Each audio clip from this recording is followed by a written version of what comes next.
আর আমি আলী আসগার আওলাদে রাসূল বলে যাচ্ছি, আমার বার্তা পৌঁছে দাও, হালুয়া রুটি কোথায় নেই দেখিয়ে দাও। না করে হালুয়া রুটি পাকানো কোনো পাপের কাজ নহে। একটু জোরে বলবেন না?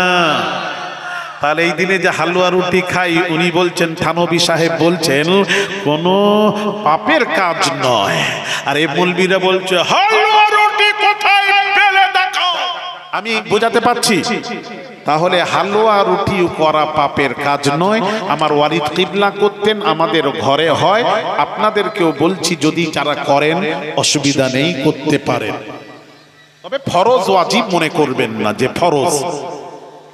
আমার বোঝাতে পারছি? হ্যাঁ, ওটা করবেন। আর ওটা আমরা কেউ মনে করিনি ফরজ। ফরজ মনে করবো কেন? ফরজ তো হুকুম হতে হবে আল্লাহ, ওয়াজিব হলে আল্লাহর হুকুম হতে হবে, দলিল হতে হবে, প্রমাণ হতে হবে, তবে সেই ফরজ ওয়াজিব সাব্যস্ত হয়। আমরা ফরজ ওয়াজিব নয়। যদি আপনারা করে আসছেন, কেউ করেন, নিজে খাবেন, গরিবদেরকে খাওয়াবেন, কোনো অসুবিধা নেই। কোন বলছেন আয়েশা, আজকে শাবান মাসের 15 তারিখের রাত্রি। এই রাত্রিতে আল্লাহ তাআলা আসমানের দুনিয়ায় আল্লাহ রহমত নেমে আসে। এই রাত্রিতে আসমানের দুনিয়া আল্লাহ রহমত নেমে আসে শবে বারাতের রাত্রিতে। ও রহমত নেমে এসে আল্লাহ ডাক দিতে থাকেন, আল্লাহ বলতে থাকেন, কি বলেন? ফায়াগফিরু লি আকসারা মিন আদাদি শারি গানামি কালবিন। আল্লাহ বলতে থাকেন, বানু কালবের বকরি আছে সবচেয়ে, ওই কবিলার সবচেয়ে বেশি বকরি ছিল। তো আল্লাহ বলছেন, ওই কবিলার যত বকরি আছে, ওই বকরির গায়ে যত লোম আছে, ওই লোম পরিমাণ আমি আল্লাহ শবে বারাতের রাত্রি, শাবানের 15 তারিখের রাত্রিতে, ওই লোম পরিমাণ আমি আল্লাহ আমার হাবিবের গুনাহগার উম্মতের গুনাহ খাতা আমি আল্লাহ ক্ষমা করে দিই। জোরে বলেন না সুবহানাল্লাহ। নারে কি হলো? তাহলে শবে বারাতের গুরুত্ব আছে না নেই? নবী নিজে গিয়ে জান্নাতুল বাকি গোরস্থানে জিয়ারাত করছেন কবর। তাহলে শবে বারাতের রাত্রি, শাবানের 15 তারিখের রাত্রি, মঙ্গলবার দিনগত রাত্রিতে কবরস্থানে গিয়ে জিয়ারাত করা, এটা স্বয়ং নবীজির সুন্নাহ।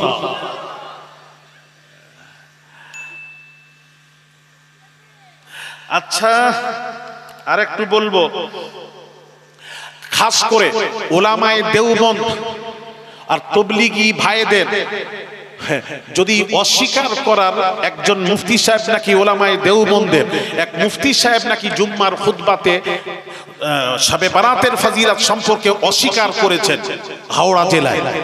সেদিন একজন এসে খবর দিল, আমি বললাম তাহলে ও মুফতি বেচারা জানে না। ওলামায়ে দেওবন্দ তবলিগি ভাইদের ব্যাপার, উনাদের সম্পর্কে বলছি, উনারা অস্বীকার করার উনাদের কোনো রাস্তা নেই। এটা গায়ের মুকাল্লিদ লামাযহাবি আহলে হাদিস এরা অস্বীকার করে, কিন্তু ওলামায়ে দেওবন্দের অস্বীকার করার কোনো রাস্তা নেই। তার কারণ তাদের গুরুর গুরু আশরাফ আলী থানবী সাহেব, উনি কি লিখছেন একটু আমি শোনাবো। বেহেশতি জিও কলিকাতার ছাপা 238টায় লিখছেন, শাবান মাসের 15 রাত্রি শবে বারাত প্রকাশ থাকে যে, শুনবেন না, প্রকাশ থাকে যে ইসলামী শরীয়ত অনুযায়ী রাত্রিকে আগে ও দিনকে পরে ধরা হয়। অতএব 15 রাত্রি বলতে 14ই দিবাগত রাত্রি বোঝায়। এ রাত্রি একটি অতি মহান পবিত্র রাত্রি। এ রাত্রি জাগরণ করে ইবাদত, বান্দেগি, নফল নামাজ, কোরআন তেলাওয়াত, দরুদ শরীফ পাঠ, সমস্ত গুনাহের কাজ হতে তাওবা ইস্তিগফার করা, আল্লাহর জিকির করা উচিত। সুবহানাল্লাহ বলবেন না? হ্যাঁ, উচিত। এবং আপোষে হিংসা, বিদ্বেষ, মনোমালিন্য কারোর সঙ্গে থাকলে তা দূর করা উচিত। মৃত পিতা মাতা, ওস্তাদ, গরিব আত্মীয় স্বজন, সকল মুমিন মুমিনাত, মুসলিমিন ও মুসলিমাতের জন্য সবরে শানে কবর জিয়ারত যার যেমন তৌফিক হয় করা উচিত। জোরে বলেন। তাদের গুরুর গুরু বলছেন কবর জিয়ারত যার যেমন তৌফিক হয় করা উচিত। তাহলে উনাদের মৌলবীরা অস্বীকার করার কোনো হাদিসও আছে, তো প্রমাণ দিয়ে দিলাম। এবার উনাদের কথাটা বলছি। এবার আসুন, তারপর দিনের বেলায় রোজা রাখা উচিত। আগামী 1 বছর হায়াত, মত, রিজক, দৌলত ইত্যাদি সম্পর্কীয় তকদির ও কিসমত রাত্রিতে আল্লাহর তরফ হতে লিখিত হয়ে ফেরেশতাদের নিকট দেওয়া হয়। এ রাত্রিতে কোন কোন অঞ্চলে আতশবাজির প্রচলন দেখা যায়, এটা খারাপ প্রথা। এই খারাপ প্রথা বর্জন করা উচিত। অনেক জায়গায় ফটকা ফাটায়। আমি দেখেছি একবার দিল্লিতে শাহপুর জেটে ছিলাম, শবে বরাতের রাত্রি। শাহপুর জেটে ছেলেরা ওরে বাপরে ফটকা যে ফাটিয়েছে এত, অনেক দিন আগের কথা বলছি। এখানেও হচ্ছে। আমি তোমাদের হাতে ধরে বলবো, আওলাদের রাসূল পীরের আওলাদ, যেটা শরীয়ত নিষেধ করবে সেখানে আমাদের যাওয়া যাবে না। এখানে ফটকা ফাটানোর সাথে কবর জিয়ারত, যেসব মুসলমানদের সাথে ফটকার কোনো সম্পর্ক নেই। কথা বলেন না, ফটকা ঢোল বাজনা এইগুলির সাথে কোনো সম্পর্ক নেই। তাহলে ফটকা ফাটাবেন না, এটাকে নিয়ে এসো, ফটকা ফাটাবেন না, এটা বর্জন করবেন। আর মোমবাতি দিয়ে আপনি ঘরটাকে লাইটিং করেন, মোমবাতি দিয়ে অনেক জ্বালায় আগে, হ্যাঁ এখন তো লাইট বেরিয়ে গেছে, এগুলি করবেন না, এগুলি করবেন না। আপনি কবরস্থান জিয়ারতের জন্য কবরস্থানে হ্যালোজিন দেবেন, যাতে করে গিয়ে সুবিধা হয় জিয়ারতের জন্য। রাস্তায় হ্যালোজিন দিলেন যাতে মানুষ সারা রাত যেতে পারে কবরস্থানে সুবিধার জন্য, এটা দিতে পারেন। আমি কি বোঝাতে পারছি? হ্যাঁ, যেটা নিয়ম সেটা। আর উনি কি বলছেন একটু শুনেন। এবং নিজেদের শুনেন, এবং নিজেদের জন্য, নিজেদের খাওয়ার জন্য একটু তাকান আমার দিকে। জিয়ারত করবেন, নামাজ পড়বেন, এই রাত্রিতে নামাজ পড়বেন, এদিকে তাকান। ভাইয়ার আমার বাবাজিরা, নুজহাতুল মাজালিস কিতাব পড়তে পড়তে দেখি কি বাবাজি ঈসা আলা নবিয়িনা আলাইহিস সালাতু ওয়াস সালাম এক পাহাড় ভ্রমণ করতে গেলেন। সাদা কুদরতি পাথর দেখে ঈসা নবী আশ্চর্য হলেন। আল্লাহ পাক বললেন, ঈসা রে, এর চেয়েও কি আশ্চর্য জিনিস কি তুমি দেখতে চাও? হ্যাঁ আল্লাহ দেখতে চাই। আল্লাহর হুকুমে পাথরটা দুটুকরো হয়ে গেল। ওই পাথরে একজন আল্লাহর বান্দা বসে ইবাদত করছেন। জোরে জোরে বলুন। ঈসা নবী আশ্চর্য হয়ে বললেন বাবা, তুমি কতদিন পাথরের মধ্যে বসে ইবাদত করছো? উনি চারটা আঙ্গুল তুলে বললেন, 400 বছর ধরে আল্লাহর ইবাদতে লিপ্ত রয়েছি।